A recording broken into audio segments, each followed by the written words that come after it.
Jamaat NCP নির্বাচনে না গেলে ডক্টর ইউনূস পদত্যাগ করতে পারেন বললেন ফুয়াদ। এদিকে নির্বাচনে অংশ নেওয়ার ইচ্ছে নেই জানালেন ডক্টর ইউনূস। জানাবো ভোট গণনার আগ পর্যন্ত নির্বাচন নিয়ে শঙ্কা আছে বললেন কয়েশ্বর। এদিকে জামায়াত এখন মধু খাচ্ছে, তাই নির্বাচন চায় না বললেন সরওয়ার আলমগীর।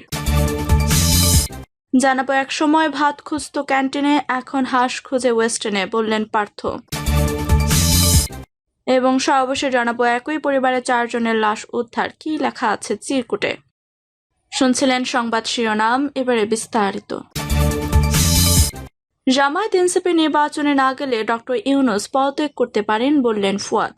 বাংলাদেশ জামায়াত ইসলামী এবং জাতীয় নাগরিক পার্টি নির্বাচনে না গেলে ডক্টর ইউনূস পদত্যাগ করতে পারে বলে মন্তব্য করেছেন আমার বাংলাদেশ পার্টির সাধারণ সম্পাদক ব্যারিস্টার আসাদুজ্জামান ফুয়াদ। সম্প্রতি একটি বেসরকারি টেলিভিশনের টকশোতে অংশ নিয়ে তিনি এমন মন্তব্য করেন। টকশোতে ব্যারিস্টার ফুয়াদ বলেন, আওয়ামী লীগ যেমন 18 এবং 73 একতরফা নির্বাচন করে নিয়ে গেছে এবং সেটা আনফেয়ারলি করেছে, এবারে নির্বাচনটা ফেয়ার, সুষ্ঠু নির্বাচনটা একতরফা হয়ে যাওয়ার সম্ভাবনা আছে, কারণ বিএনপির ইতিহাসে প্রথমবারের মতো তাকে সিরিয়াসলি প্রতিটা আসনে কম্পিট করার মতো কোনো প্রার্থী নেই। সেখানে সব দল যদি একত্রিত হয়ে যায়, তারপরও বিএনপির এগেনস্টে 100 প্রার্থী দেওয়া সিরিয়াসলি কঠিন হবে। তিনি বলেন, তবে বিএনপির সবচেয়ে বড় চ্যালেঞ্জ হবে বিএনপি নিজেই। 130-135 আসনে বিএনপির বিদ্রোহী প্রার্থী আছে এবং তারা একে অপরের বিরুদ্ধে খুবই স্ট্রং। তাহলে সেই রকম একটা একতরফা সুষ্ঠু নির্বাচন কি বিএনপির জন্য সম্মানজনক হবে কিনা? বিএনপির ফাঁকা মাঠে গোল দিয়েছে কেউ ছিল না। ফুয়াদ আরও বলেন, জুলাই সনদ বাস্তবায়ন নিয়ে দলগুলোর ভেতরে সিরিয়াস ইস্যু তৈরি হয়েছে যে আমরা এগুলোতে একমত হয়েছি, বাস্তবায়ন কিভাবে হবে, বাস্তবায়নের ব্যাপারে কমিশন যে প্রস্তাব করেছে এটা আসলে বিএনপির প্রস্তাব। আগামী সংসদ 2 বছরের মধ্যে এগুলো বাস্তবায়ন করবে, কিন্তু আমরা অনেকেই এই প্রস্তাবের সঙ্গে একমত নই। আমরা মনে করি ইতিমধ্যে আমরা যেগুলোতে একমত হয়ে গেছি সেটার জন্য আমি কেন 2031 সাল পর্যন্ত অপেক্ষা করব? যেমন ধরেন, আমরা সবাই মিলে যদি সিদ্ধান্ত গ্রহণ করি নারীদের আসন 50 থেকে 100-তে আনবো, এটার জন্য আমি কেন 2031 সাল পর্যন্ত অপেক্ষা করব? এটা 2026-এ কেন হবে না? আমরা যদি সবাই একমত হয়ে যে নারীদের ন্যূনতম 5% সিটে সরাসরি নমিনেশন দেওয়ার চেষ্টা করব, সেটা 2032 সালের জন্য অপেক্ষা করব কেন? আমরা যদি সবাই একমত হয়ে যে কেউ 2 টার্মের বেশি প্রধানমন্ত্রী থাকতে পারবেন না, তাহলে সেটার জন্য অপেক্ষা করব কেন? এটা তো এখনই দরকার। এবি পার্টির সাধারণ সম্পাদক বলেন, সব রাজনৈতিক দল নির্বাচনে গেলেও নির্বাচনটা বিএনপি একতরফা বিজয়ের সম্ভাবনা আছে। নির্বাচনটা একতরফাই হয়ে যাবে, একমুখী হয়ে যাবে। ব্যারিস্টার ফুয়াদ বলেন, এরপর টেনশনের জায়গাগুলো হচ্ছে জামায়াত এবং চরমোনাই হচ্ছে বিএনপির পরে সবচেয়ে বড় 2টা দল। তারা যদি পিআরের বিষয়ে খুব স্ট্রংলি থাকে যে আমরা সংসদে পিআর চাই, উচ্চকক্ষ না হলে এখন যেভাবে আছে সেই সংসদেই পিআর হবে, এবং তারা যদি এই ইস্যুতে নির্বাচন বয়কট করে, এনসিপি নিম্নকক্ষে পিআর চায় নাই, তারা যদি সংস্কার এবং জুলাই সনদ বাস্তবায়নের পদ্ধতির ব্যাপারে তার যদি অ্যাডামেন্ট থাকে, তাহলে আলটিমেটলি যেটা হবে সেটা একতরফার দিকে চলে যাবে। এবি পার্টির নেতা বলেন, তখন সরকারের সামনে এবং বিএনপির সামনে অপশন থাকবে যে বিএনপি এখন যুগপৎ আন্দোলনে থাকা যাদেরকে আসন দেয়া নেওয়া করতেছে তারা বিরোধী দলে চলে যাবে, এরকম একটা অপশন হবে, কিন্তু সেটা অদ্য দেশের জন্য বিএনপির জন্য সম্মানজনক হবে কিনা? ফুয়াদ বলেন, অন্তর্বর্তী সরকার এই দায় নিয়ে একটা ভালো নির্বাচন করবে কিনা? যে গণঅভ্যুত্থানের সকল শক্তি এই নির্বাচনে অংশগ্রহণ যেহেতু করছে না, এরকম একটা নির্বাচনের দায় আমরা আসলে নেব না।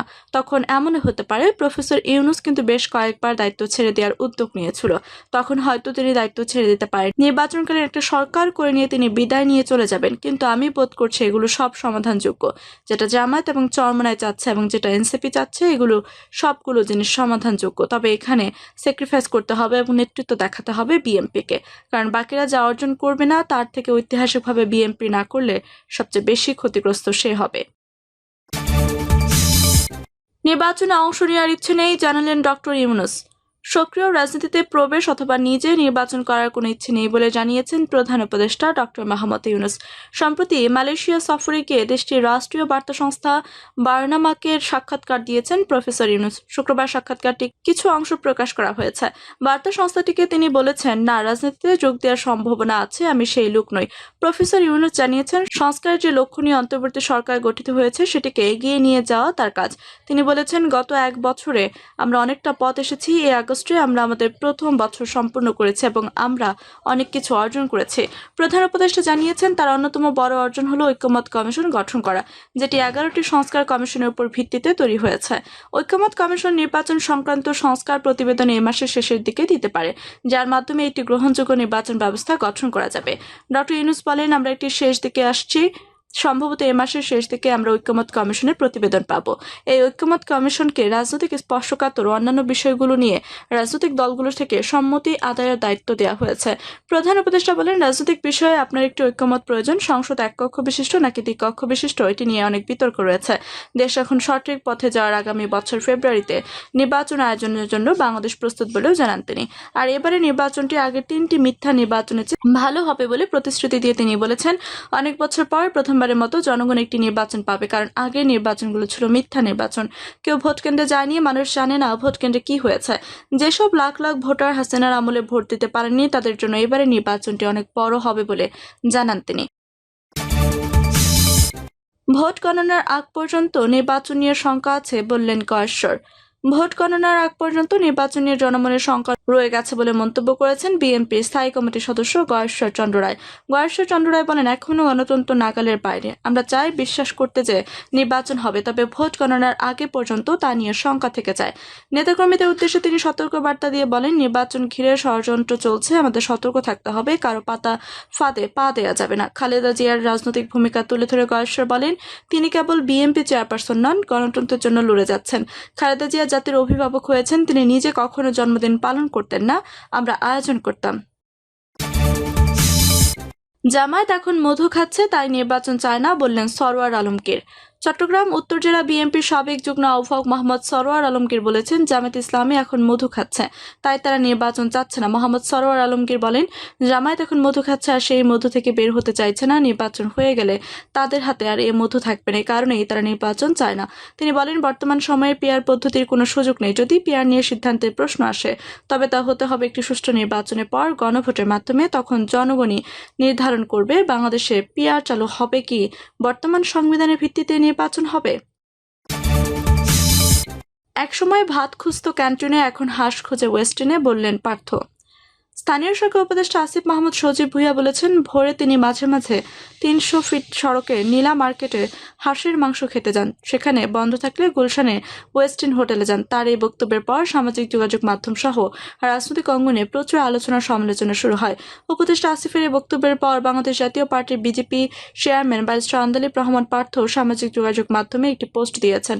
বৃহস্পতিবার মধ্যরাতে দেওয়া এক পোস্টে পার্থ লিখেছেন, একসময় ভাত খুঁজত ক্যান্টিনে, এখন হাঁস খোঁজে ওয়েস্টিনে। ফেসবুকে দেওয়া তার এই স্ট্যাটাসটি রাজনৈতিকভাবে ইঙ্গিতপূর্ণ বলে ধারণা করা হচ্ছে, তবে তিনি কার উদ্দেশ্যে এই পোস্ট দিয়েছেন সেটি স্পষ্ট করেননি। এই রিপোর্ট লেখার সময় পর্যন্ত আন্দালিব রহমান পার্থের এই পোস্টে লাইক পড়েছে 77,000। ব্যারিস্টার আন্দালিব রহমান পার্থের এই পোস্টের পক্ষে বিপক্ষে 20,500 মানুষ মন্তব্য করেছেন এবং এটি শেয়ার হয়েছে 8,000-এর বেশি বার। একই পরিবারের 4 জনের লাশ উদ্ধার, কি লেখা আছে চিরকুটে।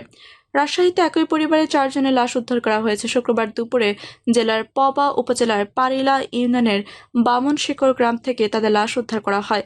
মতিহার থানা পুলিশ লাশ উদ্ধার করে নিয়ে গেছে। এর আগে পুলিশের অপরাধ তদন্ত বিভাগ এবং পুলিশ ব্যুরো অফ ইনভেস্টিগেশন আলামত সংগ্রহ করে। বৃহস্পতিবার দিবাগত রাতে স্ত্রী সন্তানদের শ্বাসরোধে হত্যার পর মিনারুল আত্মহত্যা করেছেন বলে ধারণা করা হচ্ছে। সরেজমিনে দেখা যায়, একটি ঘরের বিছানায় ছিল মনিরা ও শিশুকন্যা মিথিলার লাশ, পাশের ঘরের বিছানায় ছিল মাহিমের লাশ, এই ঘরের ফ্যানের সঙ্গে ঝুলছিল মিনারুলের লাশ। এই ঘর থেকে 2টি চিরকুট উদ্ধার করা হয়েছে, এটি মিনারুল লিখেছেন বলে ধারণা করা হচ্ছে। হাতের লেখাটি মিনারুলের বলে পুলিশকে জানিয়েছেন স্বজনেরা। চিরকুটে লেখা আছে, আমি মিনারুল নিচের সেসব লেখা লিখবো, সব আমার নিজের কথা লিখে যাচ্ছে, এই কারণে আমরা 4 জন আজ রাতে মারা যাব। এই মারার জন্য কারো কোনো দোষ নেই, কারণ লিখে না গেলে বাংলার পুলিশ কাকে না কাকে ফাঁসিয়ে টাকা খাবে। আমি মিনারুল প্রথমে আমার বউকে মেরেছি, তারপর আমার মাহিনকে মেরেছি, তারপর আমার মিথিলাকে মেরেছে, তারপর আমি নিজের গলায় ফাঁস দিয়ে মরেছি। আরেকটি চিরকুটে লেখা, আমি নিজ হাতে সবাইকে মারলাম, এই কারণে যে আমি একা যদি মরে যাই তাহলে আমার বউ ছেলে মেয়ে কারা সে বেঁচে থাকবে, কষ্ট আর দুঃখ ছাড়া কিছুই পাবে না। আমরা মরে গেলাম ঋণের দায়ে আর খাওয়ার অভাবে, এত কষ্ট আর মেনে নিতে পারছি না, তাই বেঁচে থাকার চেয়ে মরে গেলাম সেই ভালো হলো। মিনারুলের চাচি জানেহার বেগম জানান, রাতে মিনারুলের স্ত্রী মনিরা তার মেয়েকে নিয়ে এক ঘরে ঘুমিয়েছিলেন আর 8ম শ্রেণীর পড়ুয়া ছেলে ঘুমিয়েছিলেন পাশের ঘরে। রাত 11টার দিকে মিনারুল বাড়ি ফিরে ফেরেন। ততক্ষণে একই বাড়িতে মিনারুলের বড় ভাই রুহুল, তার স্ত্রী দিলরুবা এবং মেয়ে হিমুকে নিয়ে আলাদা ঘরে ঘুমিয়ে যান। আর বাড়ির উঠোনে ঘুমিয়ে পড়েন মিনারুলের বাবা রুস্তম আলী এবং মা আঞ্জুরা বেগম। রাতে বাড়িতে এমন ঘটনা ঘটেছে তা কেউই টের পাননি। সকাল 8টার দিকে আঞ্জুরা মিনারুলের নাম ধরে ডেকেই যাচ্ছিলেন। সাড়া না পেয়ে রুস্তম আলী ঘরের টিনের উপর উঠে ভেতরে তাকিয়ে দেখেন ঘরে মিনারুলের লাশ ঝুলছে। পরে 2 ঘরের দরজা কেটে ভেতরে ঢুকলে 4 জনেরই লাশ পাওয়া যায়। এরপর খবর পেয়ে পুলিশ আসে। প্রিয় দর্শক, এই ছিল এখনকার মতো সর্বশেষ সংবাদ। আপনি সব সংবাদ পেতে চ্যানেলটি সাবস্ক্রাইব করে পাশে থেকে বেল বাটনটি ক্লিক করে রাখুন। ধন্যবাদ সবাইকে এতক্ষণ সাথে থাকার জন্য।